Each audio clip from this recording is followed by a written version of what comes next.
Okay जी, review करते हुए चलते हैं लूप्स का और इटरेशंस का। इटरेट किसी चीज़ को रिपीट करना, इसके जो डिफरेंट वेज हैं। और क्विक रिव्यू लेते हैं। फॉर लूप जो काउंटर बेस्ड लूप है, जिसमें ख़ास तौर पर इंडेक्स को हम यूज़ करते हैं। जिस तरह यहाँ पे है 1 से लेकर 5 तक शेल्फ प्लस प्लस, और ये शेल्फ की वैल्यू हम लिख रहे हैं। यहाँ पे ये देखें, शेल्फ के अंदर अगर हम इसको साथ में यहाँ पे लिखूँ, थोड़ा सा मैं इसको जूम कर लूँ, एक चीज़ देखें। ये जो सिंटैक्स है ना, ये कहलाता है टेम्पलेट स्ट्रिंग। टेम्पलेट स्ट्रिंग का मतलब क्या है कि आप स्ट्रिंग के अंदर ही वेरिएबल्स ऐड कर देते हैं। लाइक शेल्फ या काउंटर 1 बाई 1 लेके चलना है। ये बैक टिक करेक्टर, ना ये सिंगल कोट है ना ही ये डबल कोट्स है। ये टैब के ऊपर करेक्टर है, टैब के बिल्कुल एस्केप की के नीचे थोड़ा सा तिरछा है, बैक टिक इसको बोलते हैं। इसके अंदर जब आप वेरिएबल लिखते हैं तो डॉलर और करली ब्रेसेस में आप रैप करते हैं। मैं सिंपल एग्जांपल बता देता हूँ। लेट्स सपोज एक्स है की वैल्यू है 10, और अगर मैंने एक्स की वैल्यू लिखनी है कंसोल डॉट लॉग में इस तरह से x इक्वल टू 10, यहाँ मैं चाह रहा हूँ इसकी वैल्यू आए 10 की जगह 12 कर दूँ, तो यहाँ भी 12 हो जाए। तो मैं इसको, एक तरीका ये है, इसको बाहर ले जाऊँ और मैं इसके साथ कंकैटिनेट कर दूँ, स्ट्रिंग से बाहर रखूँ बिकॉज इट्स अ वेरिएबल। तो एक तरीका तो ये। दूसरा तरीका ये है कि मैं इसको इसके अंदर ही रहने दूँ, एक कंटिन्यूटी मेरी स्ट्रिंग की रहे, और इसके अंदर फिर ये जो x है इसको मैं डॉलर और करली ब्रेसिस में रैप कर दूँ। तो ये कंकैटिनेशन का एक अल्टरनेट सिंटेक्स है, दोनों ही ठीक है। इसमें ज़रा यह है कि बार बार स्ट्रिंग क्लोज करना, वेरिएबल बाहर निकालना।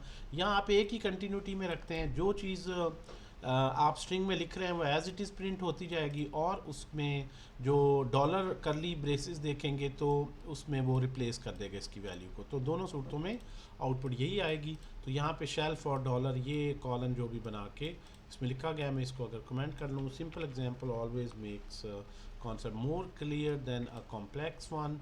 और इसको हम जो है वो CLS करते हैं, और यहाँ पे लिखते हैं नोड। इसको रन करके देखते हैं, april1.js। इसमें फ़ोल्डर में आ जाते हैं, टैम्प में। I guess I am not in correct folder, और इसके अंदर मैंने टैम्प का फ़ोल्डर बनाया था। अब वही कमांड जो है दोबारा से देते हैं, ये आ गया। अब यहाँ पे डबल कोट्स है, डबल कोट्स सिंगल कोट्स ये नहीं एक्सेप्ट करता। बैक टिक करेक्टर, बैक टिक लगाएं ताकि वो इसको एक्सेप्ट करे। तो बैक टिक में वो इसको बोलते हैं टेम्पलेट स्ट्रिंग, यानी ये आम स्ट्रिंग मेरी। टेम्पलेट स्ट्रिंग ऐसी स्ट्रिंग जिसके अंदर ही वेरिएबल्स हैं, और वेरिएबल्स कौन सा है कौन सा वेरिएबल नहीं है। निशानी बड़ी आसान सी है, डॉलर करली ब्रेसिस के अंदर जो रैप है, इसका मतलब ऊपर देखेगा ये वेरिएबल जो है, ना सिर्फ वेरिएबल बल्कि आप इसको मल्टीप्लाइड बाय 3 कोई एक्सप्रेशन लिख सकते हैं, कोई यहाँ फंक्शन कॉल कर सकते हैं, वो एक्सप्रेशन वैल्यूएट करेगा और उसका आंसर यहाँ रिप्लेस कर देगा।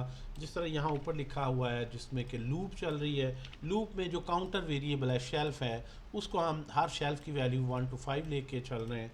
तो शेल्फ की वैल्यू सिर्फ डॉलर में है, सिर्फ वो रिप्लेस हो रही है 1 2 3 4, बाकी जो कुछ भी है वो एज इट इज़ जो है वो लिखा है। तो वो सर ये पाइथन अभी कंपेयर ना करें, वो पाइथन में यू नो कि ये इसको आप एफ स्ट्रिंग। डॉलर नहीं लगाते, एफ स्ट्रिंग बोलते हैं।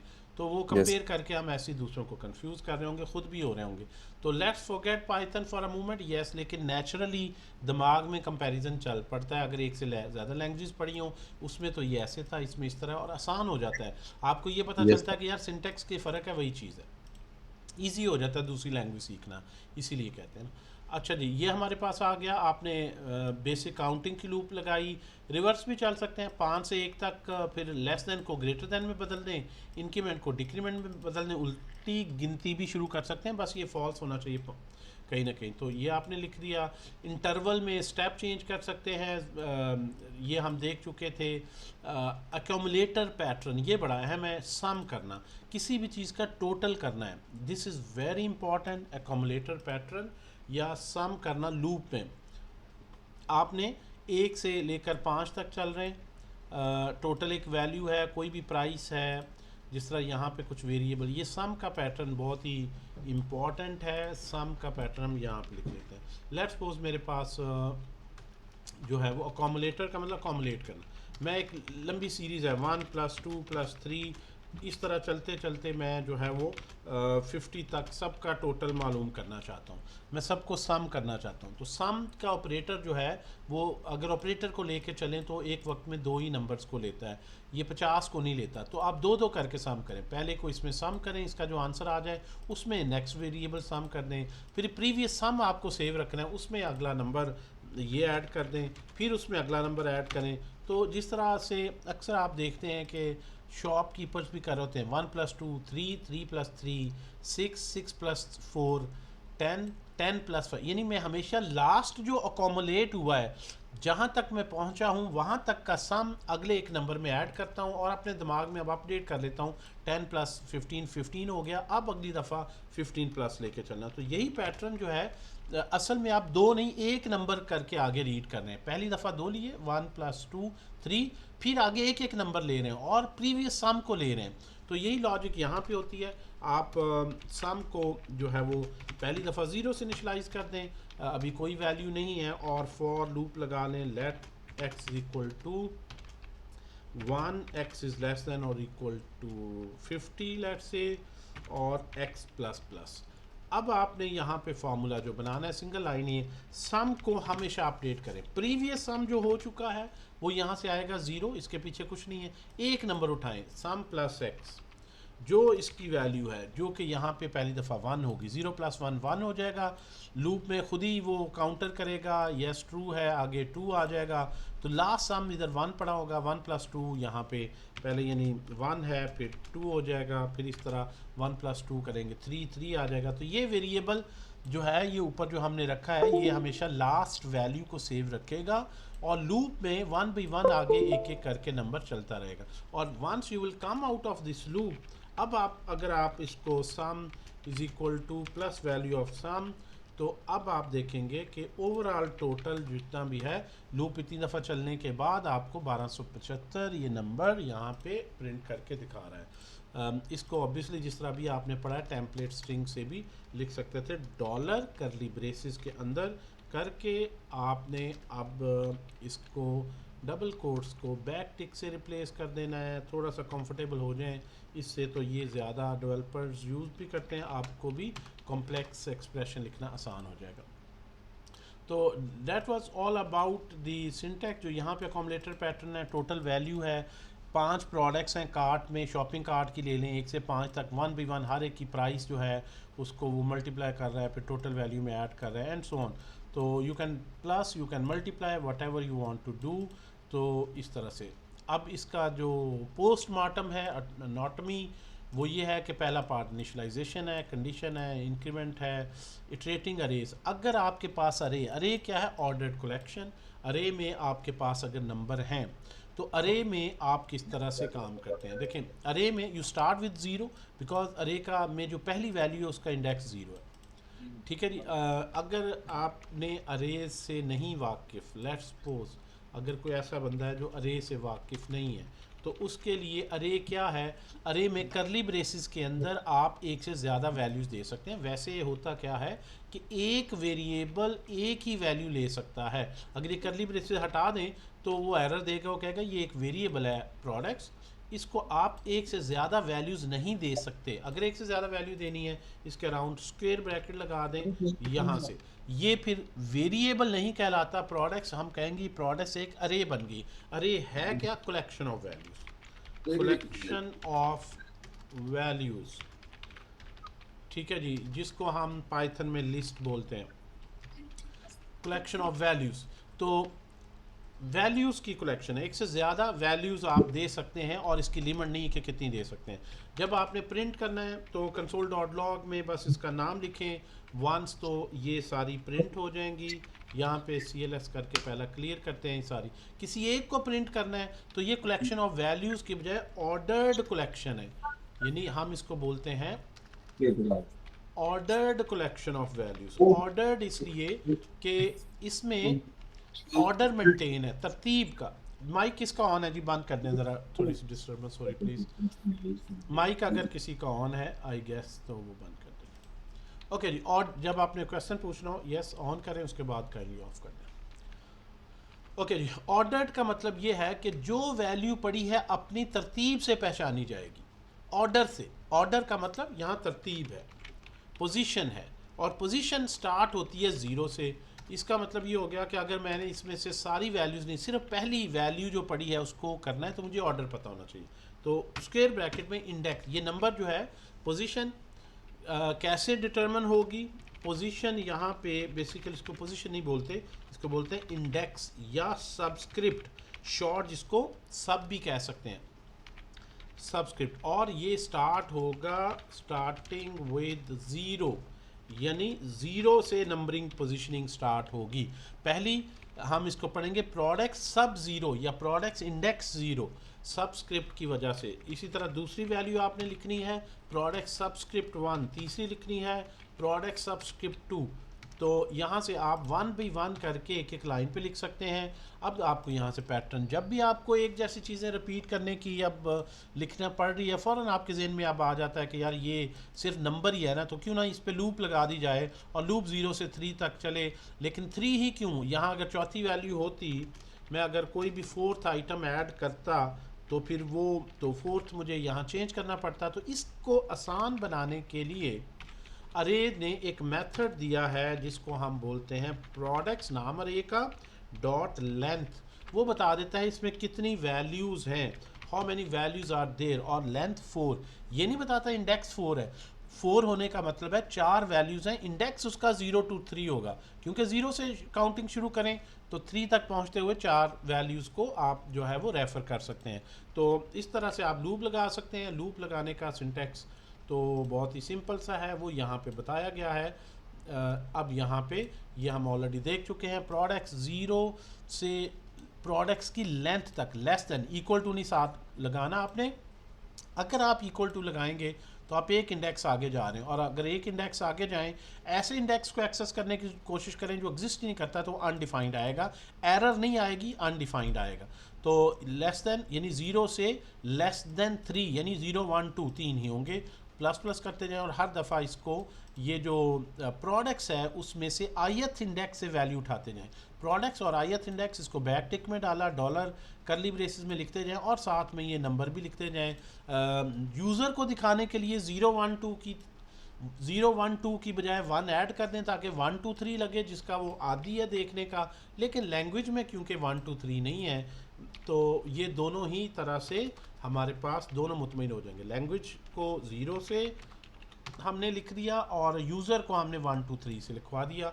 इंडेक्स एक प्लस करके प्रिंट करवाने की हद तक करवा लिया, लेकिन जो एक पहली वैल्यू है वो 0th इंडेक्स से आ रही। सो इस तरह से बोथ आर हैप्पी। सो ये हमारे पास अरेज को इटरेट करने का है। यहाँ पे इक्वल टू नहीं लगाना। नीचे भी नसीहत कर दी गई है कि अगर 5 आए लेंथ तो 0 to 4 होता है। That's very important. अगर आप करेंगे तो एरर नहीं आएगी, अनडिफाइंड होगा। ये नीचे एक टिप आप लोगों के लिए लिख दी गई है। वाइल लूप क्या होता है, यहाँ पे आमतौर पे इसको बोलते हैं counter based loop, where you exactly know how many times loop will execute. तो this syntax is more natural and easier.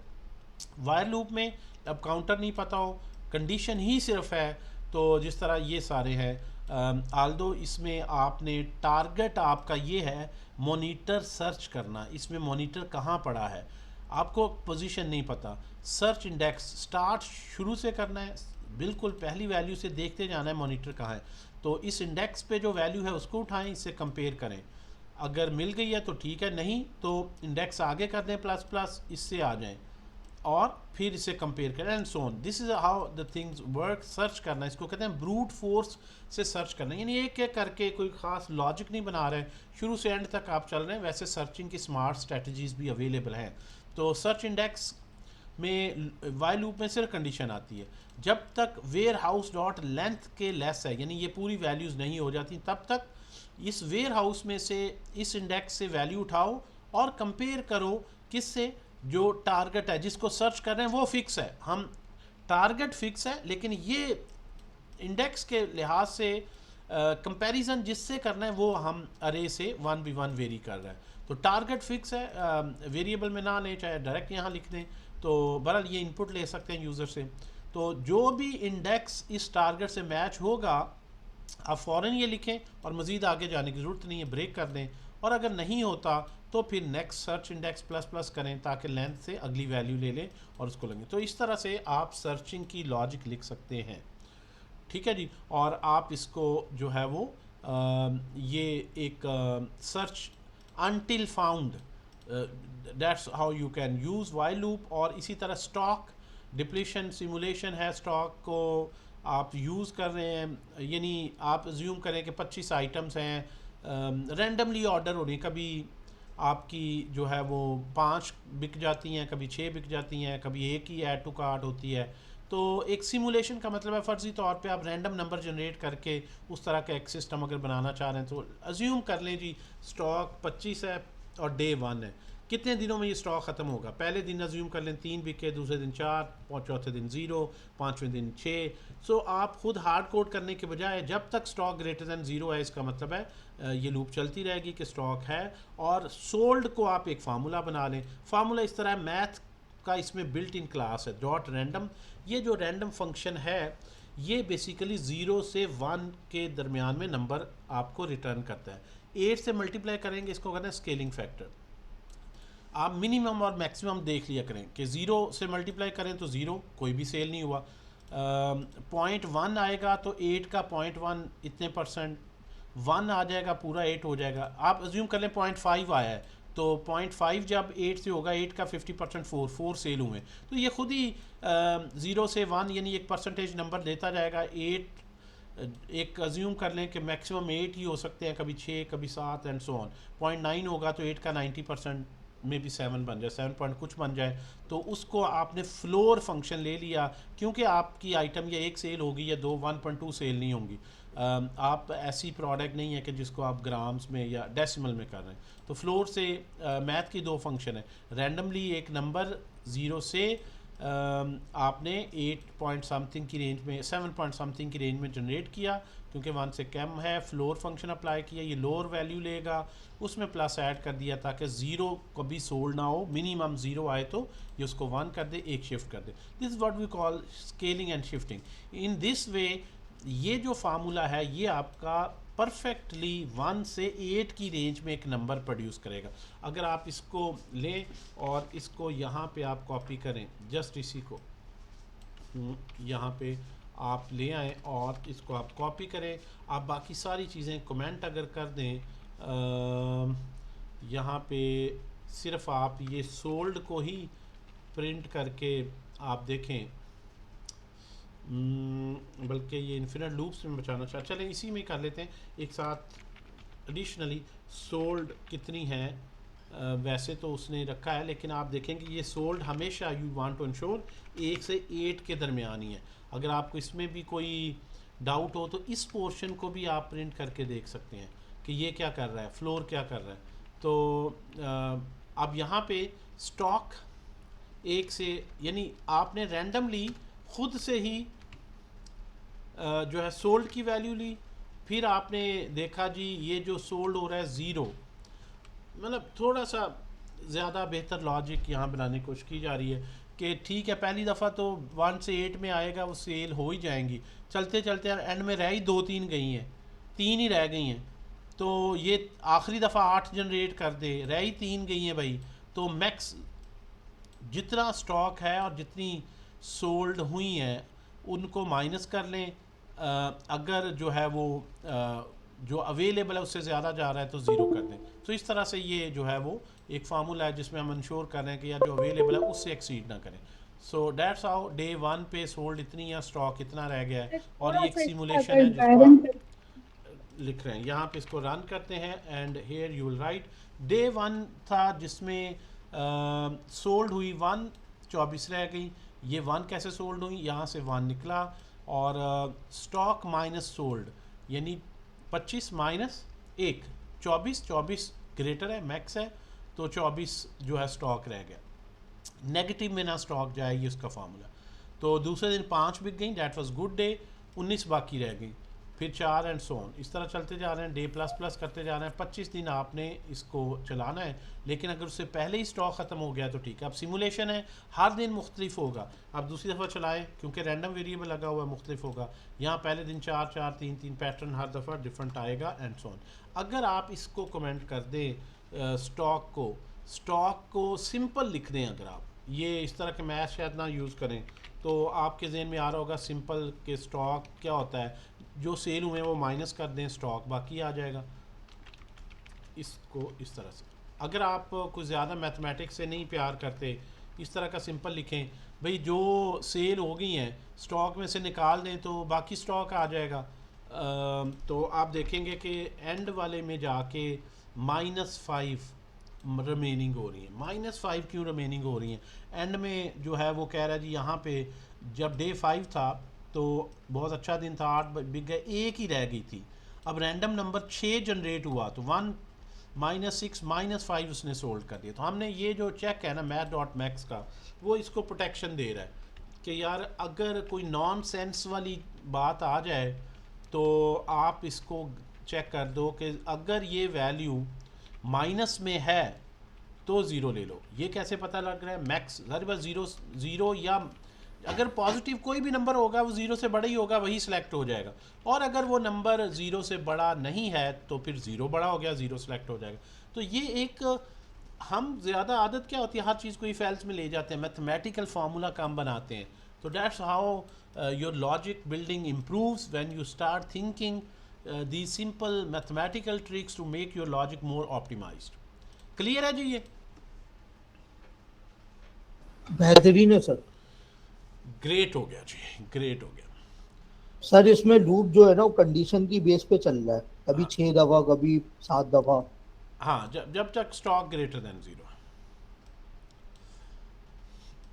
अच्छा जी, अब ये हमारे पास सिमुलेशंस हैं, इनकी ज़रा डेप्थ्स वगैरह समझा करें, क्यों इस तरह लिखा गया है, बेसिक क्यों नहीं क्यों लिखा है, खाली ऐसे क्यों है, फ्लोर ना करें तो फ्लोर, फिर मैथ डॉट फ्लोर क्या काम करता है यहाँ? जी math dot floor, math dot floor जो है ना, वो यहाँ पर क्या सर वो परफॉर्मेंस दे रहा है? ओ मेरे भाई, इतनी देर थोड़ा सा तेज़ हो जाओ, तेज़ हो जाओ, ये करता है। अब मैं अगली एग्जांपल पे जाने लगा हूँ, फ्लोर, लेकिन मैं बता देता हूँ आपको। मेरा मतलब है कि टाइमली पूछ लें, खुल के पूछें यार, समझ नहीं आया। कोई बात नहीं, उसी वक्त ही पूछें देख के। मैं तो इतना एक्सप्लेन नहीं किया कि अच्छा, लेट्स सपोज मैं आपको बता देता हूँ, ये आसान सी बात है। देखें, मैथ की लाइब्रेरी बिल्ट इन है, कैपिटल एम से लिखना है, डॉट फ्लोर, किसी भी नंबर का फ्लोर करना, जैसे होता है किसी नंबर का sine theta cos theta square root लेना। अगर आप लिखते हैं ना 5, अगर आप 5 लिखते हैं लेट्स सपोज, तो वो कहेगा जी ठीक है 5 है तो 5 ही है, कोई फ्लोर कुछ नहीं करता। 7 है 7 ही आएगा। फ्लोर कब अपना काम करता है? जब वैल्यू पॉइंट्स में चली जाए, 0.9, तो वो फिर अशारिया वाले हिस्से को उड़ा देता है, राउंड नहीं करता कि 7.8 है 9 है तो 8 पे ले जाए। आप कुछ भी डेसिमल में लिखेंगे वो अशारिया से ऊपर वाला पार्ट डिलीट कर दे, फ्लोर फर्श पे ले आएगा, नीचे जो मिनिमम डिजिट है उस पे क्या ले राउंड कर लेगा। ओके, डेसिमल पार्ट ओके को उड़ा सर। देता है। और हमें क्यों जरूरत पड़ रही है उड़ाने की? कि रैंडम नंबर हमारे पास जो है ना वो 0 से 1 में करता है, ये परसेंटेजेस में। जब ये ले आएगा 0.3, तो 0.3 से मल्टीप्लाई करें तो आप देखें कैलकुलेटर में, अगर ये 0.3 जनरेट कर दे तो अगर आप लिखें 8 मल्टीप्लाइड बाय 0.3 तो कहेगा सोल्ड हुई 2.4, तो वो सोल्ड क्या करेगा? 2। ये शारिया वाला जो है, आपके पास अगर वो ऐसा कैलकुलेट। रैंडम नंबर होता जिसमें डायरेक्ट ही इंटीजर जनरेट हो रहे होते तो फिर आपको फ्लोर की जरूरत ना पड़ती। Thank you sir. Okay, that's combining math with math is simply magic. Otherwise आप बहुत सी इफ एल्स लगाते, अगर ये अशारिया में है तो ये करो, अगर ये इससे छोटा है तो ये करो। ये फार्मूले देखें कैसे खूबसूरत अपने अंदर पूरी दुनिया कंटेन किए रखते हैं। अच्छा जी, डू वाइल क्या करता है? Body first runs at least once. असल में इसमें क्योंकि बॉडी, इसी लूप को इस तरह से लिखते हैं कि ये वाइल उठा के आप नीचे ले जाते हैं। यहाँ पे अगर वाइल नीचे ले जाते हैं तो ये तो ऊपर बैठा था कि भाई पहले कंडीशन ट्रू हो फिर बॉडी में एंटर होने देना है। अगर ये एंड में है तो वहाँ तक पहुँचते तक की बॉडी तो पहले एक दफ़ा एग्जीक्यूट हो चुकी होगी, तो डू वाइल तब लगाते हैं और फिर ऊपर कुछ ना कुछ तो वर्ड लिखना है, खाली ब्लॉक नहीं, यहाँ डू लिख देते हैं। तो ये इसका सिंटेक्स है, डू और वही लॉजिक एंड में वाइल। अब इसमें होता यह है कि कंडीशन तक पहुंचने से पहले एक दफ़ा तो ज़रूर चल चुका है, दूसरी दफ़ा चलेगा कि नहीं वो कंडीशन ट्रू है या फॉल्स। जब आपकी ऐसी कोई लॉजिक है, आप कहते हैं यार एक दफ़ा ज़रूर चलना है, उसके बाद डिसाइड करते हैं कि आगे क्या करना है, तो उस वक्त आप डू वाइल का यूज़ कर लेते हैं। आल्दो अगर नहीं यूज़ करेंगे तो आपको इससे भी कर सकते हैं, आपको यही चीज़ एक दफ़ा बॉडी उठा के बाहर भी रख दें कि मैं मतलब डू वाइल ही बन जाएगा ना, मैं इसको उठाऊं और मैं जो है ये एक दफ़ा बॉडी बाहर भी कॉपी कर दूं कि यार पहली दफ़ा इसको चलने दो, पहली दफ़ा कंडीशन ना चेक करो, जो उसकी बॉडी है उसके बाद तुम ये चलो। तो यही डू वाइल है, आपको ये रिपीट नहीं करना पड़ता, बस ये इतना सा फ़ायदा है इसका कि आपको you don't want to repeat the body if you want it to runs at least once even if the condition is first time false। तो आप जो है डू वाइल यूज़ कर लेते हैं, डू वाइल में जो है वो डू लिखें और बॉडी दें और अच्छा अब ये कर क्या रहा है, वही सिमुलेशन है इनपुट वैलिडेशन की, यानी आपने इनपुट जो है वो वैलिडेट करनी है और आप इसको कन्वर्ट करना चाह रहे हैं नंबर में, कुछ तो कन्वर्ट हो जाएंगे कुछ नहीं होंगे, जो नहीं होंगे तो आप उसके लिए जो है वो क्या कर रहे हैं यहाँ पे देख लें जी। सिमुलेटेड इनपुट्स में स्टार्ट हमेशा पहले से करना है, वैलिड क्वांटिटी है या नहीं ये देखना है। सिमुलेटेड इनपुट्स में से पहली इनपुट उठाई एम्प्टी स्ट्रिंग और इसको नंबर में कन्वर्ट किया, अगर ये डबल कोट्स या इज़ नॉट अ नंबर, कोई इनवैलिड इस तरह का नहीं है, ग्रेटर दैन ज़ीरो है, तो फिर तो पार्स होगी सक्सेसफुली। पार्स्ड का मतलब ये है कि ये वैलिड क्वांटिटी है। पार्सिंग इंग्लिश का वर्ड है जिसका मतलब कन्वर्ट करना, यानी स्ट्रिंग को नंबर में कन्वर्ट कर रहे हैं, पार्स कर रहे हैं। जावा लैंग्वेज में फंक्शन ये है पार्स इंट, पार्स फ्लोट, यानी पार्सिंग करना। यहाँ पे बहरहाल उसका पार्स हमने खुद ही उसी मुनासबत से नाम रख लिया, नंबर का फंक्शन अप्लाई किया इसने, नंबर में कन्वर्ट कर दिया, उसको कुछ भी नाम दे सकते थे, पार्स्ड। बिकॉज प्रोग्रामिंग में पार्सिंग का मतलब ये है कि ये नंबर पार्स्ड हो चुका है, यानी जो जिसमें कन्वर्ट करना चाहते हैं उसमें कन्वर्टेड है। अब ये कन्वर्ट हो गया तो वो कन्वर्ट होके अगर ABC हो तो वो कन्वर्ट तो नहीं होता, वो NaN दे देता है, ठीक है जी। तो ये एम्प्टी स्ट्रिंग नहीं है, ये सारे चेक्स लगाए और ज़ीरो से भी ग्रेटर है तो हमने कहा जी वैलिड है, गुड, अदरवाइज़ हमने ये एरर मैसेज दे दिया और अगला इंडेक्स लिया। हर नंबर के बारे में आप डिसीजन देते जा रहे हैं, आप देखना चाह रहे हैं कौन सा सही पार्स हो रहा है, कौन सा गलत हो रहा है, कौन सा ये नंबर का फंक्शन बेसिकली आप चेक कर रहे हैं कि सही नंबर का फंक्शन पार्स कर पाता है या नहीं।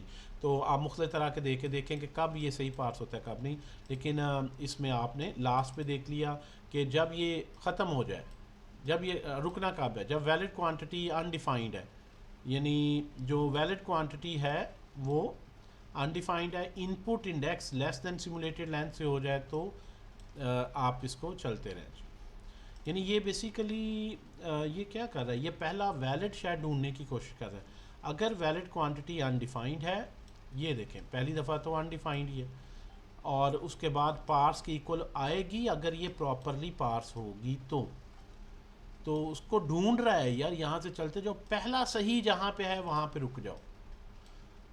तो that's what he is trying to do, मतलब आप चलते जा रहे हैं, कोई एक बंदा तो अच्छा मिल जाए उधर ही रुक जाना आपने। तो that's what he is saying. Conditional check before body है, आफ्टर बॉडी है, मिनिमम केस वगैरह है। ब्रेक और कंटिन्यू का भी हम देख चुके हैं, ब्रेक वहीं पे स्टॉप हो जाएगा, कंटिन्यू उस एक आइट्रेशन को स्टॉप करता है। ब्रेक का शायद हमने काफ़ी डिटेल से डिस्कस किया स्विच केस में भी, जहाँ ब्रेक आ जाए फिर वो ये नहीं देखता कंडीशन क्या है, कितनी बारियाँ रह गई हैं, इंक्रीमेंट करूँ, कंडीशन फॉल्स करूँ, नो, इसी से उठा के बाहर इस लूप से बाहर आ जाएगा। कंटिन्यू क्या करता है, कंटिन्यू वो एक आइट्रेशन को छोड़ता है, यानी अगर ये कंडीशन ट्रू है और कंटिन्यू का वर्ड पड़ेगा तो कंटिन्यू यहाँ से लूप को पूरे को ब्रेक नहीं करता, इस लूप की जो बाकी स्टेटमेंट इसकी बॉडी में उनको स्किप करते हुए अगली इटरेशन पे चला जाता है, अगले काउंटर पे। तो ये फ़र्क है, यानी आप यू जस्ट स्किप वन और you totally terminate the loop, और वो स्किप करने से ऊपर भी अगर कुछ लिखा है तो वो पहले एग्जीक्यूट हो चुका होगा। तो ये इनके फ़र्क है। नेस्टेड लूप में वी हैव डिस्कस्ड, हमने टेबल की एग्जांपल की थी। सर कंटिन्यू का थोड़ा बताएंगे, कंटिन्यू कि जो लूप कंटिन्यू, से कैसे बाहर निकलेगा। हाँ, लूप चलने से बाहर तो नहीं, कंटिन्यू नहीं निकलना, ब्रेक ने है। मैं यहाँ पे आसान एग्जांपल में चीज़ लिख के बता देता हूँ। फॉर, आप छोड़ना नहीं चाहते कोई चीज़ को,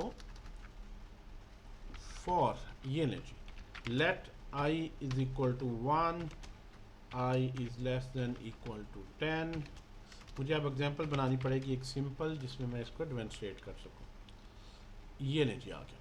अब यहाँ पे मैं लिख देता हूँ कंसोल डॉट लॉग में आई। जब आप इस तरह से लिखते हैं ना, तो ना तो कोई ब्रेक होता है ना कंटिन्यू, सारे ही 1 से 10 तक लिखे जाते हैं। ठीक है जी। अब आप यस अगर सर।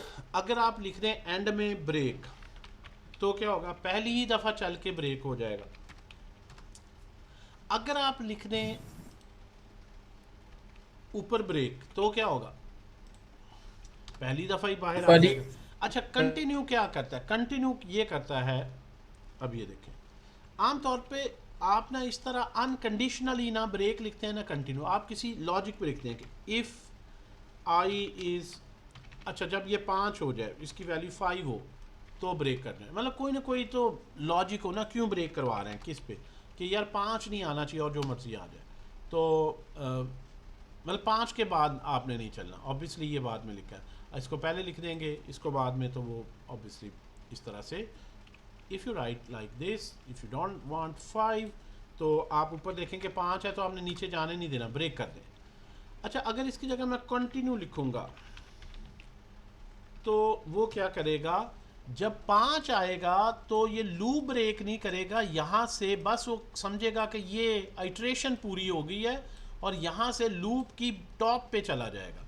तो उसके बाद 1, ये तो कंडीशन ही फॉल्स होगी, कंटिन्यू चलेगी नहीं, 1 ऐसे प्रिंट हुआ, 2 3 4 5 पे जब ये ट्रू हुआ तो 5 पे कंटिन्यू कर दिया। कंटिन्यू का मतलब यहीं से पलटी कालो भी, यहीं से वापस चले जाओ और अगली लूप की बारी शुरू कर दो, अगली इटरेशन शुरू कर दो, वो नीचे वाली लाइन स्किप होगी। तो यहाँ से अगर आप देखें तो आउटपुट क्या आएगी, 1 2 3 4 और 5 पे कंटिन्यू हो गया और बाकी सारे ऐसे चल रहे हैं। तो 5 क्यों स्किप हुआ है, क्योंकि 5 पे आपने कंटिन्यू कर दी। Okay sir. लेकिन ब्रेक होता तो वो पूरी लूप को ही ब्रेक कर देता। कंटिन्यू ये करता है कि वो आइट्रेशन, सिर्फ वो एक पर्टिकुलर आइट्रेशन जो है उसको वो जब आपने स्किप करवाना हो तो फिर आप यूज़ करते हैं। सर इसका कोई यूज केस बता सकते कंटिन्यू का।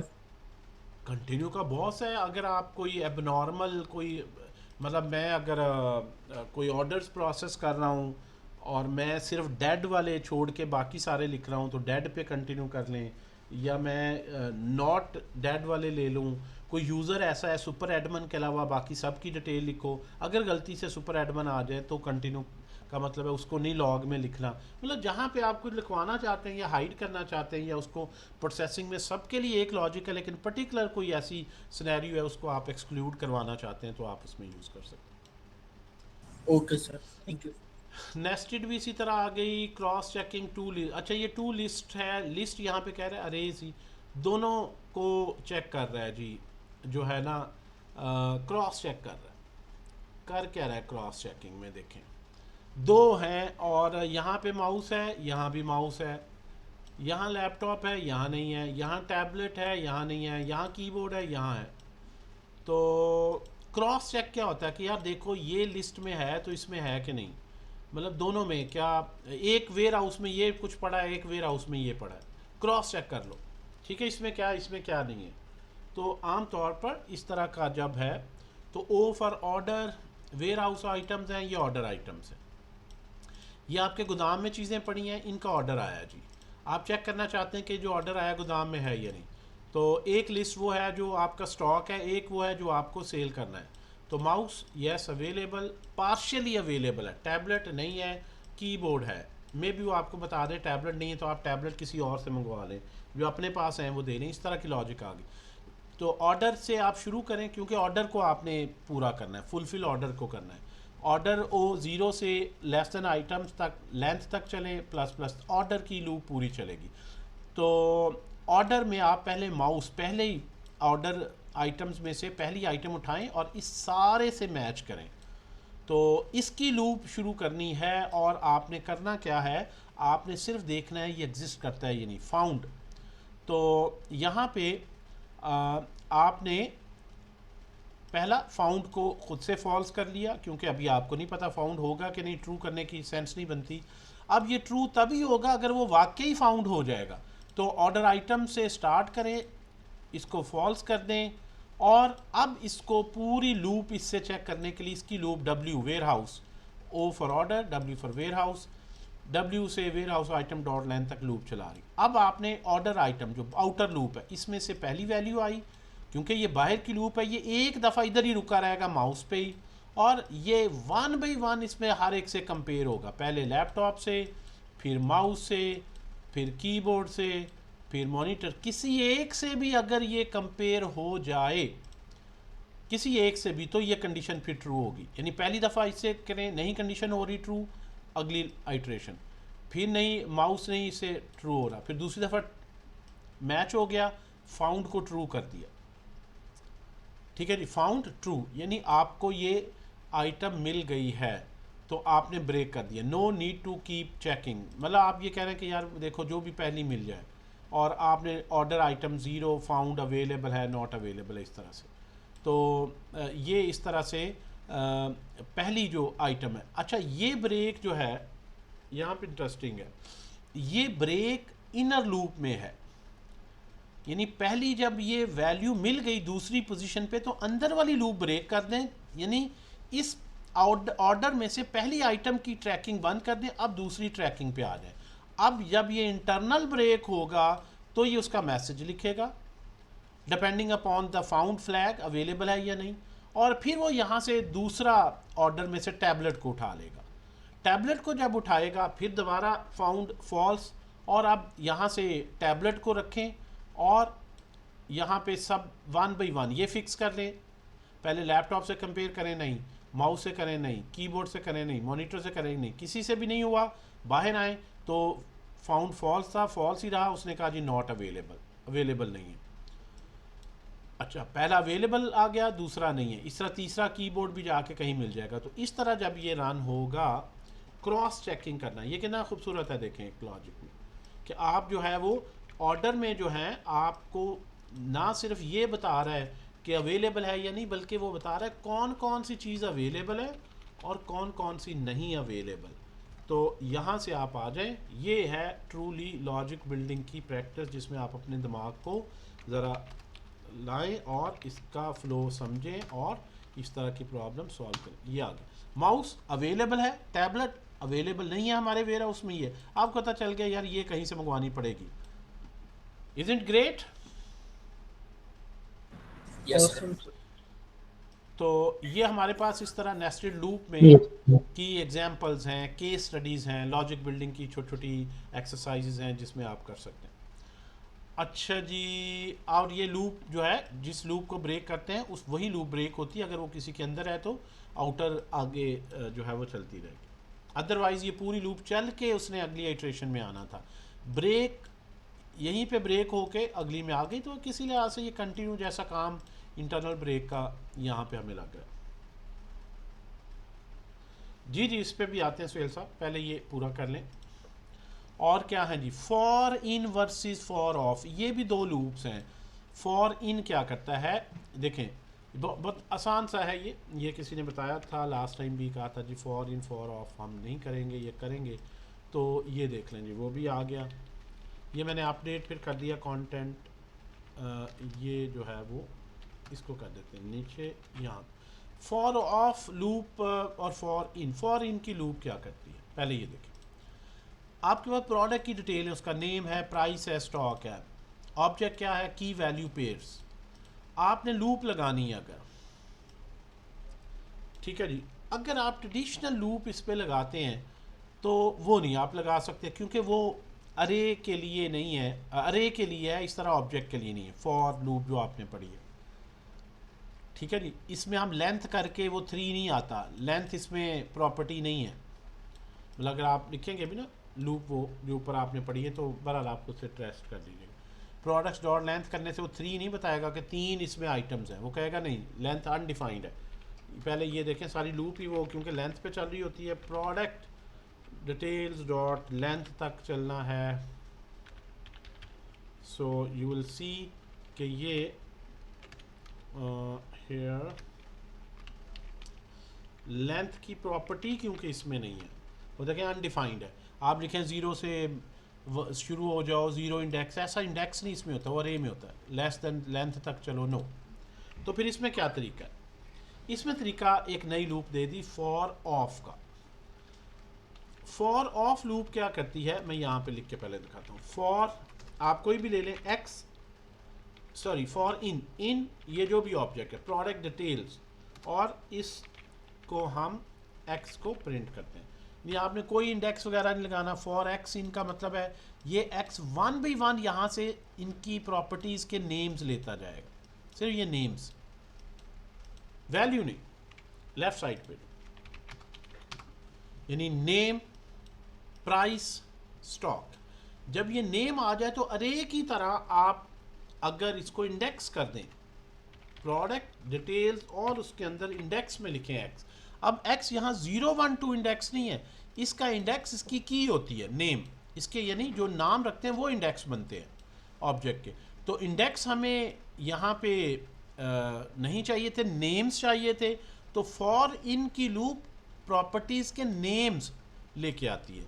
तो नेम जब प्रॉपर्टी का आ जाए तो वैल्यू लेने के लिए आप उसको ऑब्जेक्ट के साथ नेम दें, वैल्यू दे देगा। Product details name laptop, product details price, ये आ गई। प्रोडक्ट डिटेल्स स्टॉक, ये आ गई। तो नेम से इजीली वैल्यू निकल आती, ये एक तरीका है। दोनों इकट्ठी लेनी है तो इस तरह से भी कर सकते हैं। नेम एक्स भी लिख दें, कॉलन के बाद ये लिख दें, और इसको मैं बैक टिक में ले जाता हूँ यहाँ पे। अब मैं चाहता हूँ जी ये डॉलर करली ब्रेसिस इसमें ले आएँ, और इसको भी डॉलर करली ब्रेसिस इसमें ले आएँ, और इसको CLS करें। सो यू विल सी कि ये इसी तरह का फॉर्मेट मैंने बना दिया कि name laptop price this and this. तो अब यहाँ पे आपके पास जो है वो जिस तरह ये नीचे बना हुआ है उसी को मैंने खैर खुद से आपको मैनुअली एक एक करके बता दिया। तो फॉर ऑफ की लूप जब आपने किसी ऑब्जेक्ट पर लूप लगानी, ठीक है जी। फॉर इन की, फॉर इन इटरेट ऑन। अच्छा ये जो एक यहाँ पे चीज़ को नोट करें, ये जो मैंने एक्स का है ना, असल में इसको बोलते हैं की। की से मुराद ये प्रॉपर्टी नेम है की, और आगे जो लिखा होता है वैल्यू, की वैल्यू पेयर, ये दोनों पेयर मिलकर एक प्रॉपर्टी है। नाम याद रखें, यानी ये ऑब्जेक्ट है जिसमें 3 प्रॉपर्टीज़ हैं, हर प्रॉपर्टी की वैल्यू एक पेयर है, ये दोनों मिलकर एक वैल्यू है। की और उसकी वैल्यू, की और उसकी वैल्यू, या प्रॉपर्टी नेम और उसकी वैल्यू। तो की को यूज़ कर लिया ताकि हम टेक्निकल नेम उसका ले लें। तो ये नीचे जो है लूप है वो काम कर रही है, पर नाम कुछ भी रख सकते थे। तो की को की ही कहना चाहिए, की को एक्स या वो कहना से इतना मुनासिब नहीं। तो ये यहाँ पे लूप लग गई। फॉर ऑफ जो है ये अरे का आसान है कि जब आपको इंडेक्स नहीं चाहिए, डायरेक्ट वैल्यू इसमें आ रही होती है। यानी आप आइटम ऑफ दिस, ऑफ का मतलब है ऑफ दिस अरे, पहली वैल्यू आ गई, दूसरी आ गई, तीसरी आ गई, डायरेक्ट आइटम लिख रहे हैं आप। यानी आप इंडेक्स नहीं, आप डायरेक्ट वैल्यू पकड़ना चाह रहे हैं। आल्दो वहाँ से आप इंडेक्स से वैल्यू उठा लेते, यहाँ पे आसानी हो गई, डायरेक्ट वैल्यू ही मिल रही है, सिर्फ इतना फ़र्क है। तो ये इसमें आ गया अरेज को क्रिएट एक्सेस करना। वेल यहाँ पे अरे है, उसको 0 इंडेक्स से पहली वैल्यू आ जाएगी। आखिरी चाहिए तो फार्मूला ख़ुद बना लें, लेंथ -1 करें तो लास्ट वाली आ जाएगी। और कोई ऐसा इंडेक्स दें 99 जो उसमें है ही नहीं तो वो अनडिफाइंड होगा, एरर नहीं आएगा। लेंथ करें तो 5 होगा, ये हम देख चुके हैं। अरे के कुछ मेथड्स हैं, म्यूटेटिंग मेथड्स हैं, कुछ म्यूटेट करने वाले, म्यूटेट का मतलब चेंज करना, और कुछ ऐसे हैं जो नॉन म्यूटेटिंग है। यानी अरे में चेंज लानी है तो ओरिजिनल अरे में ही चेंज ले आनी है जिसके साथ फंक्शन कॉल किया है, या ओरिजिनल अरे अपनी जगह रहे, एक नई अरे बन के रिटर्न हो, उसमें वो चेंज आई हो।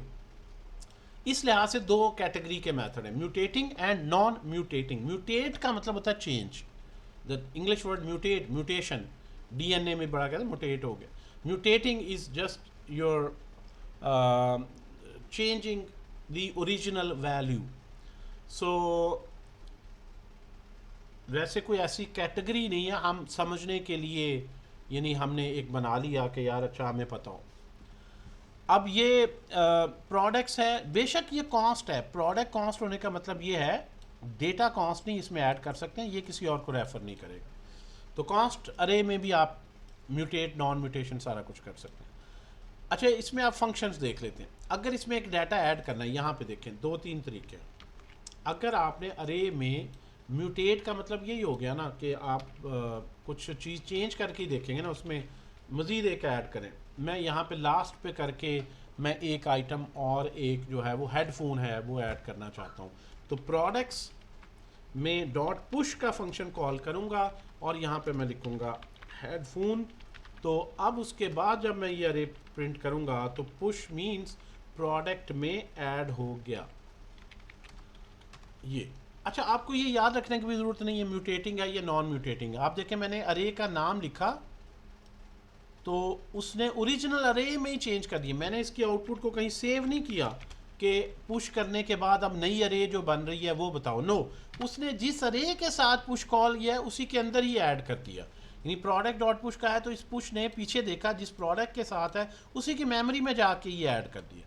तो डेट्स वाई ये मेथड जो हैं ये बड़े ख़तरनाक हैं कि ये आपके ओरिजिनल डेटा को ही म्यूटेट कर देते हैं। यानी आपने डाटा पुश किया तो ये आपने याद रखना चाहिए कि आप पुरानी अरे नहीं रहेगी और ना ही ये कुछ रिटर्न करेगा, इसने उसी के अंदर जाके ऐड कर देना। पॉप क्या करेगा, रिमूव करेगा, लेकिन पुश कहाँ पे ऐड करेगा, लास्ट पे।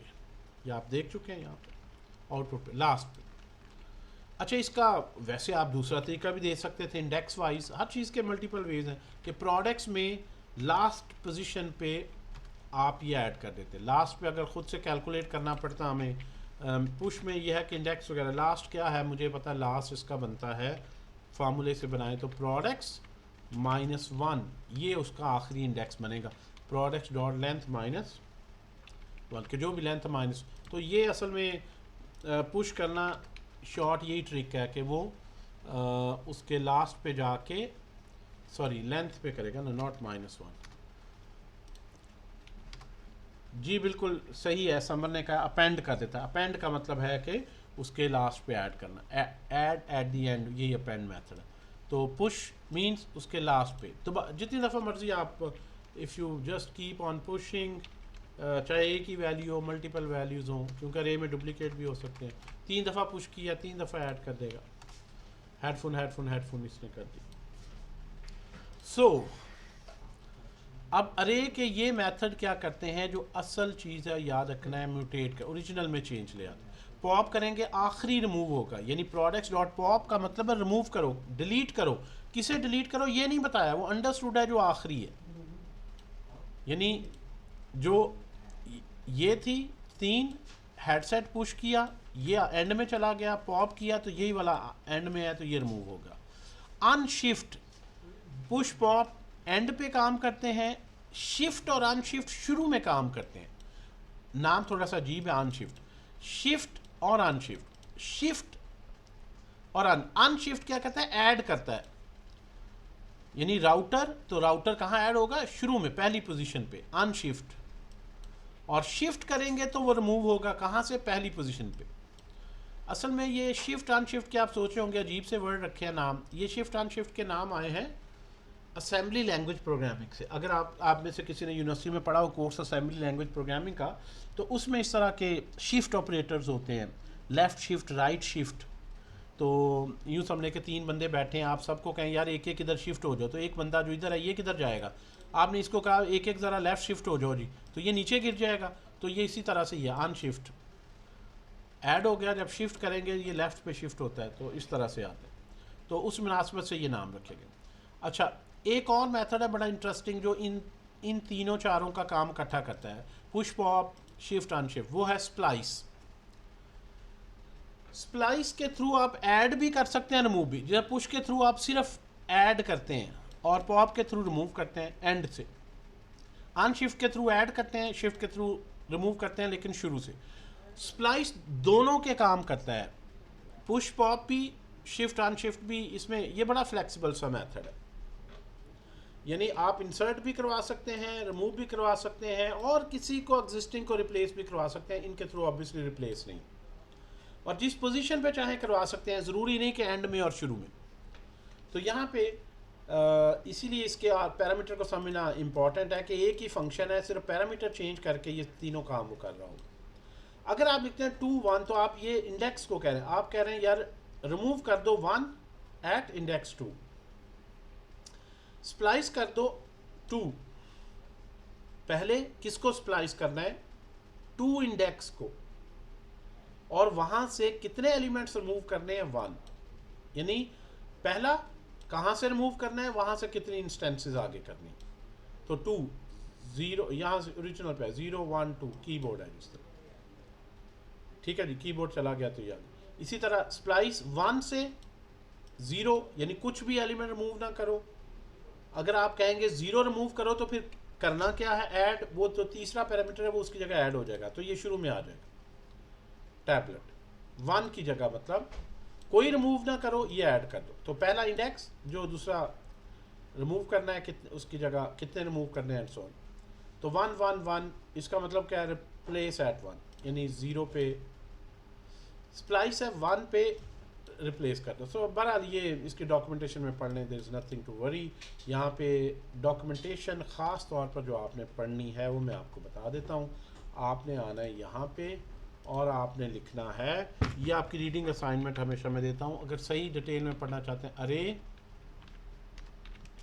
मेथड्स इन जावास्क्रिप्ट ये लिखें, और MDN का लिंक आएगा, W3 स्कूल का छोड़ दें, MDN का ये कंप्लीट डिटेल है। आपने ये जो MDN का developer.mozilla.com, अरे के जितने भी मेथड हैं लेफ्ट साइड पे देखें, every, filter, find, for each, join, push pop, shift unshift, और शिफ्ट वगैरह देखें, इस पर बहुत डिटेल इन्होंने दी हुई। ये ऑफिशियल जावास्क्रिप्ट की ऑफिशियल डॉक्यूमेंटेशन है, उसकी डेवलपमेंट टीम की तरफ से है। तो ये बहुत ही इसमें डिटेल है एक एक मेथड पे, और तमाम पॉसिबल मेथड की कंप्लीट लिस्ट है। इसको आपने ज़रूर पढ़ना है, और हमने यहाँ पे चंद एक जो पॉपुलर हैं वो डिस्कस किए। अच्छा सर, ये पूछा था कि आप जो बताए थे ना, स्प्लैश के थ्रू इंसर्ट भी किसी पोजीशन पे कर सकते हैं हम या डेटा को? उधर पढ़ लीजिएगा आप, इस पे नहीं मैं टाइम लगा रहा। अगर ना चलो हुआ ठीक तो है, मुझे ठीक। बता लीजिएगा। तो जो है ना वो इस जस्ट अ मेमोराइजिंग क्या चाहिए, ये पैरामीटर क्या कर रहा है, ये क्या कर रहा है। चलो ठीक। अच्छा, नॉन म्यूटेटिंग पे आ जाते हैं हम ज़रा। असल में ना ये यहाँ से देखें 1 to n, एक से 1 पे n नंबर, ये क्या कर, वहाँ से ज़्यादा आपको समझ आएगी। यहाँ पे थोड़ा सा समराइज है, वो मुझे समझाने में मुश्किल हो, एग्जाम्पल ज़्यादा है, but still you can make notes के ये पूछना अगर कोई इशू है, बट आई एम श्योर अगर आप पढ़ते हैं कोई इशू नहीं हो। नॉन म्यूटेटिंग यानी ऐसे फंक्शन जो ओरिजिनल में चेंज नहीं लाते। फॉर एग्जाम्पल, मैंने इस सारी अरे में एक वैल्यू ऐड करनी है, लेकिन मैं इस अरे को ख़राब नहीं करना चाहता, मैं चाहता हूँ ये भी रहे और वो ऐड होके नई अलहदा से बन रहा है। फॉर एग्जाम्पल, ये प्रोडक्ट्स हैं और ये एसेसरीज़ हैं जो इन प्रोडक्ट्स के साथ यूज़ होनी है। अब दोनों को कंबाइन करना चाहते हैं, ना इसको ख़राब करना चाहते हैं ना इसको, बल्कि तीसरी लिस्ट बनाना चाहते हैं, तीसरी अरे जिसमें प्रोडक्ट्स एसेसरीज़ के साथ हों। तो आप लिखें प्रोडक्ट्स डॉट कनकैट और एसेसरीज़। अब ये जो नई अरे बनेगी उसमें ये 5 भी होंगी और ये 2 भी होंगी, 7 वैल्यूज़ हो जाएंगी। Got the point? इसलिए ये कनकैट का मेथड कॉन्कैटिनेशन का शॉर्ट है, कंबाइन करना। ये आपको नई अरे रिटर्न करेगा, ये नहीं कि इसको बस कॉल करके आप एंड में करें, नो, यहाँ से कॉन्कैटिनेटेड अरे आएगी, उस कॉन्कैटिनेटेड अरे को फुल कैटलॉग मिलेगा। अब ये कैटलॉग अपनी अपनी जगह, ये नहीं करेगा इसको इसके अंदर ही ऐड कर दे, ये इसको इसके अंदर ऐड कर दे, नो। अच्छा, एक और है स्लाइस। स्लाइस है, पिज़्ज़ा का एक स्लाइस निकालना है 0 से 3 तक, n नंबर एक्सक्लूसिव है, तो 0 1 2 पहले 3 आ गए, ठीक है, 0 1 2 स्लाइस निकालना हो। माइनस करें तो रिवर्स से, शुरू 0 से इंडेक्स होता है, उल्टा -1 से होता है, उल्टा 1 है, -1 करेंगे आखिरी है, ठीक है जी।